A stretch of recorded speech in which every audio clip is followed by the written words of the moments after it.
sebenarnya frekuensi yang paling dominan itu muncul dari identitas lama yang ada di dalam bawah sadar kita. Jadi dibenerin dulu dirinya. Makanya ini satu ranah dengan omongan dari Sang Pencipta yang dia bilang, kalau kamu ingin merubah takdirmu, maka rubahlah dirimu sendiri. Kalau kita mau berubah, ada yang namanya berusaha dan ada intuisi, usaha intuisi namanya itu. Jadi kalau kita pengen berubah, Mas, ya, kalau kita ingin berubah, gak tahu kenapa akan ada hal yang datang seperti seolah-olah Sang Pencipta itu datang berbisik sama kita. Ini sebenarnya Law of Mirror ini mungkin saya bukan salah satu sih, mungkin satu-satunya yang membahas lebih dalam soal Law of Mirror. Law of Mirror ini salah satu ilmu yang benar-benar luar biasa dan mengubah titik poin hidup saya.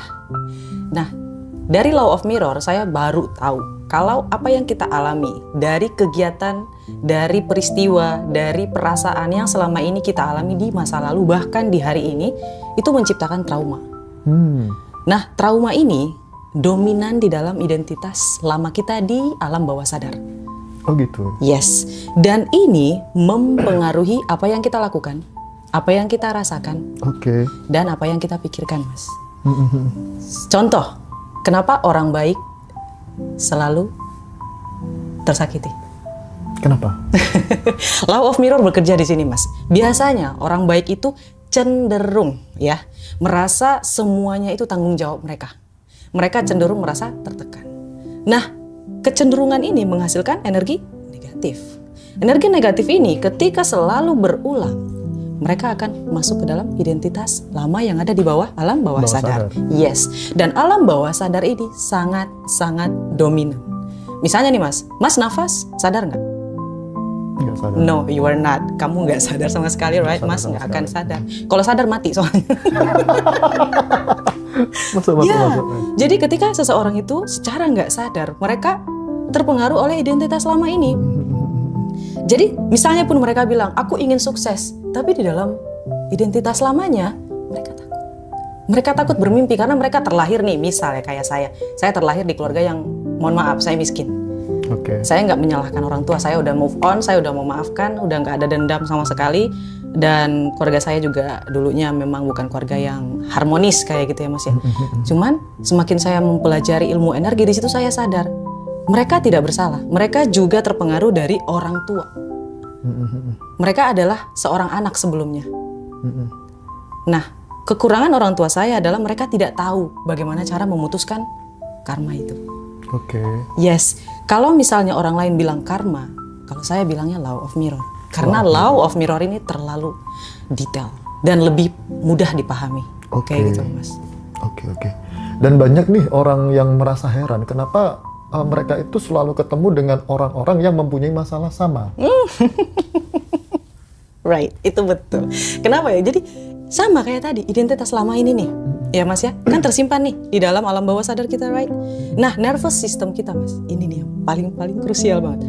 Guys, nervous system menyukai hal-hal yang sama dengan apa yang kamu rasakan di dalam diri kamu. Hal-hal serupa, misal kamu takut untuk ditinggal, maka kamu akan bertemu dengan orang yang akan meninggalkan kamu. Kamu akan dibohongi, kamu akan dikhianati. Itu adalah Law of Mirror. Ngeri nggak Mas? Itu ngeri. Wih.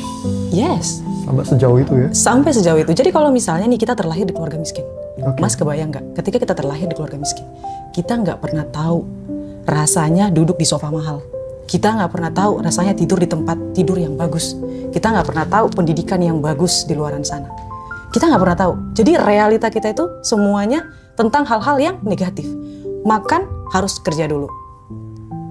Makan nggak bisa 3 kali sehari. Makan seadanya. Bagaimana dia bisa membayangkan yang baik-baik? Dan selama dia hidup, dia membayangkan hanya identitas lamanya. Jadi kalau misalnya ya Mas ya, sebenarnya dunia ini agak sedikit kejam, tapi mereka nggak kejam. Hebatnya Allah Subhanahu Wa Taala tuh, aku suka hukum frekuensi. Agak sedikit kejam, tapi nggak kejam. Enggak. Bisa dijelaskan? Karena ada jalan keluarnya Mas. Oh ya. Yes. Ada win-win solution ya? Yes. Misalnya nih Mas, ya, kita ambil contoh ya Mas. Di bumi ini ada hukum gravitasi, right? Yeah. Semuanya adil, right? Semuanya adil, semuanya dapat hukum gravitasi. Nggak ada, kita bukan bicara soal moral. semesta ini tidak bekerja dengan hukum moral. Siapa yang baik maka dia luar biasa, enggak. Siapa yang mengerti soal hukum frekuensi maka dia hebat. Jadi misalnya nih, kita ambil contoh ya Mas ya. Hukum frekuensi itu berbicara tentang energi. Oke. Sama yang tadi saya bilang, orang baik kenapa selalu disakiti? Kenapa seseorang bisa mengulangi hal-hal yang sama selalu setiap hari? Benar. Yes, karena identitas lama yang ada di bawah alam sadar. Ya, sampai di sini Mas ya udah connect belum? Connect.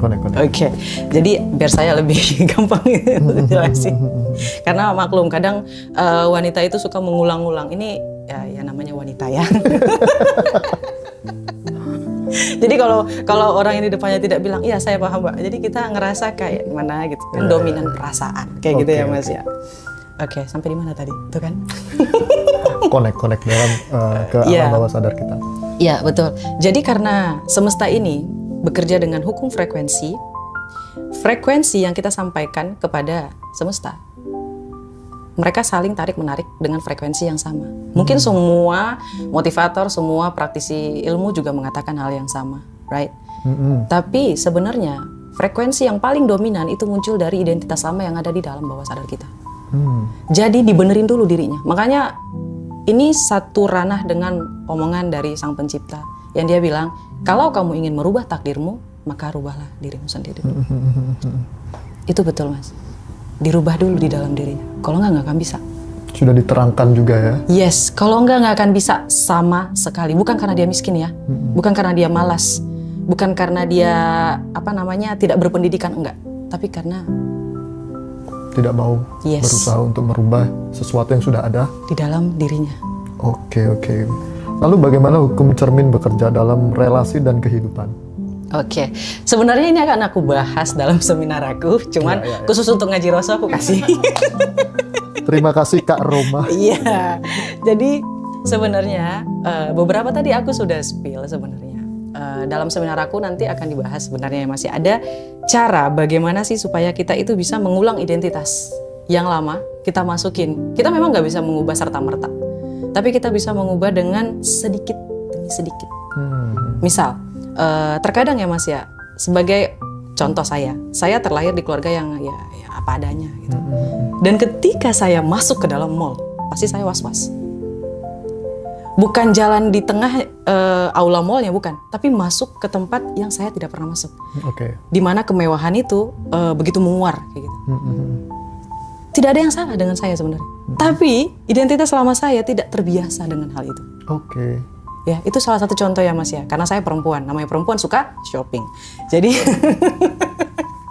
jadi ketika saya berjalan, rasa takut itu ada. Sistem nervous berjalan. Nervous system di dalam diri kita akan menghadirkan situasi, hal, atau orang lain dengan situasi yang sama yang dengan apa yang kita rasakan. Misal saya takut ya Mas ya, saya takut untuk jadi kaya. Maka yang datang kepada saya itu bukan peluang, tapi situasi yang sama. Kayak saya mau mulai contoh. Dulu saya Gojek. Sempat Gojek juga? Bukan sempat, memang 1 tahun saya sebagai Gojek.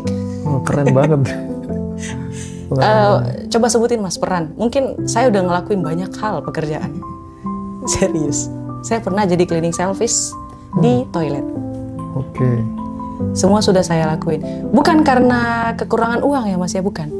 Tapi memang kehausan saya tuh pengen tahu gimana sih rasanya jadi profesi ini, gimana profesi ini tuh apa gitu. Rasa ingin tahu itu tadi ya. Yes. Dan dalam profesi itu ada satu hal yang membedakan, kasta. Ya, energinya kerasa Mas. Saya mulai memperhatikan orang kaya lebih sering senyum daripada orang miskin.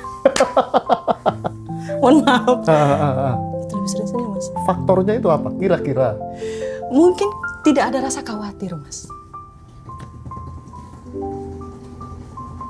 Really? Yes. Tidak ada rasa khawatir. Mereka ngerasa kayak di rumah sudah ada makanan, bulanan sudah ada, rumah ada, rasa nyaman.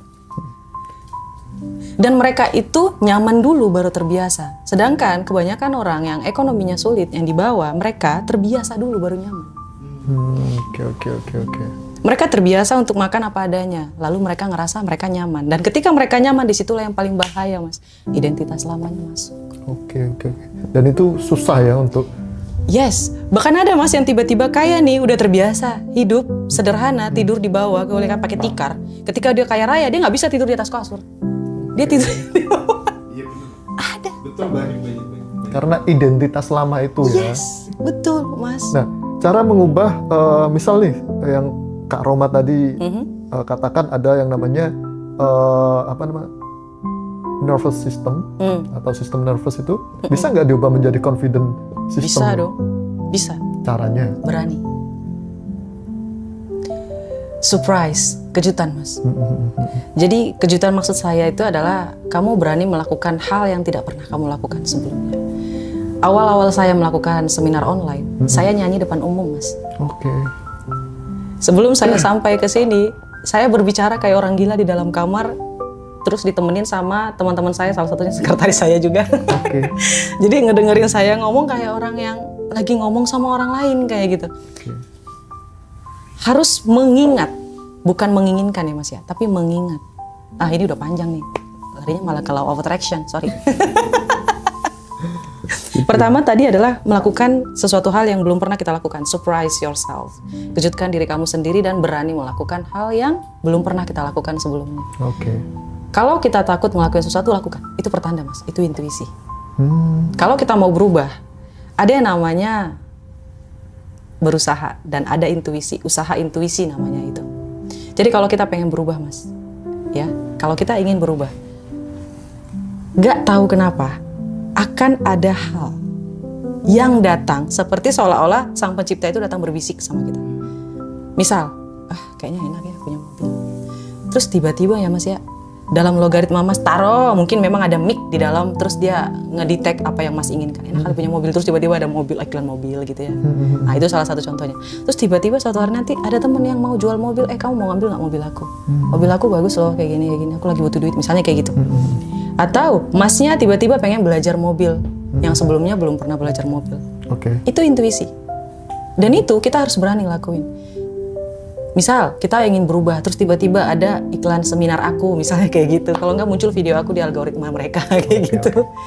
Oke, bicara soal berani ya. Ya. Yang namanya keberanian atau apa ya namanya, itu kan rentan sekali dengan yang namanya resiko. Nah, orang-orang kan biasanya belum dilakukan. Itu kan pasti mikir resiko atau konsekuensi. Kalau saya melakukan ini, kemungkinan terburuk itu pasti mereka sudah detect lah. Nah, cara menghadapi itu semua gimana Kak? Just do it, lakuin aja. Kan namanya juga berani mas. Whatever it is, apapun resikonya, I don't fucking care, just do it. Apapun, mas kehilangan apa sih? Waktu saya jadi Gojek, saya berpikir kalau saya nggak lakuin apa yang saya kehilangan, memang saya udah miskin. What I lose? Apa yang aku kehilangan? Gak ada. Aku coba, ya gagal ya ulang lagi. Hal yang paling berharga di muka bumi ini ya mas ya, bukan uang, waktu. Semakin lama menunda, semakin kamu kehabisan waktu. Time ya? Yes, bukan uang yang paling berharga, tapi waktu. Oke. Dan ini berarti banyak people like guilty because mungkin mereka nggak berani melangkah dengan gara-gara bayang-bayang masa lalu di belakang itu ya. Jadi terjawab lah sore ini dengan Kak Roma. cara salah satu ya ini tadi yang kita bicarakan kan ya. Iya, itu nervous system yang ngomong mas. Jangan, gak enak. Kayak gitu. Jangan nanti kamu sulit. Jangan nanti kamu gagal. Jangan nanti kamu gagal kayak papa kamu. Nanti kamu gagal kayak teman kamu. Gitu mas. Akhirnya kita pandangan secara tidak langsung kita sudah iya papa saya dulu pernah kejadian. Iya, tetangga saya kejadian. Resikonya ini. Yes, terus betul. saya menjadi seperti ini. Nah, itu kan yang lebih mendahului kita sebenarnya. Iya. Belum melakukan sudah mereka yang pikiran-pikiran seperti itu yang mendahului kita. Iya, betul. Jadi intinya berarti apa tadi Kak? Berani. Lakuin aja. Apapun resikonya, asal kita tidak menghabiskan waktu. Ambil. Waktu ya. Karena kalau kita melakukan resiko yang besar, hadiahnya juga besar sebenarnya. Kalau mau hadiah besar, resikonya kecil, itu namanya penipuan. Right? Iya, sure. Apakah orang yang sering menyakiti kita itu sebenarnya membawa pesan bagi diri kita, Kak? Yes. Ya. Kan frekuensi bermain. Mereka itu terundang datang ke kita karena memang kita tidak menyukai diri kita. Kita tidak merasa layak untuk dihargai. Kita tidak merasa layak untuk dihargai. That's why, itulah kenapa mereka datang kepada kita. Mereka datang itu sebenarnya pesan dari semesta. Hey, love yourself. Cintai diri kamu sendiri. Maka orang-orang, gini loh mas, kalau kita nggak mau berubah, orang di sekitaran kita tidak akan berubah.